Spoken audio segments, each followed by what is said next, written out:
নেপালের রাজধানী কাঠমান্ডুতে বেসরকারি বিমান পরিবহন সূর্য এয়ারলাইন্সের একটি বিমান পোখরার উদ্দেশ্যে উড়ে যাওয়ার সময় রানওয়েতে ভেঙে পড়ল।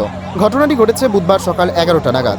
নেপালের ত্রিভুবন আন্তর্জাতিক বিমানবন্দরের জরুরিকালীন কর্মীরা সঙ্গে সঙ্গে ছুটে এসে উদ্ধার কাজে হাত লাগান। রানওয়ের পূর্ব দিকে বিমানটি ভেঙে পড়ে, সঙ্গে সঙ্গে আগুন লেগে যায়।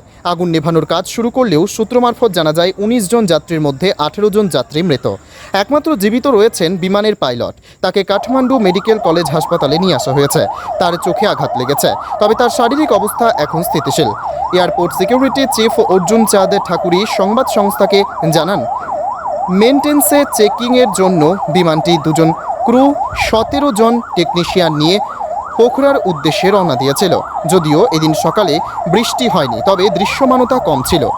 ত্রিভুবন বিমানবন্দর পাহাড়ের ওপর হওয়ায় রানওয়েতে বিমান চলাচলে খুবই সতর্কতা অবলম্বন করে থাকেন পাইলটেরা।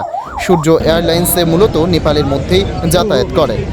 বিগত 20 বছর ধরে 2টি বিমান পরিষেবা দিয়ে যাচ্ছে।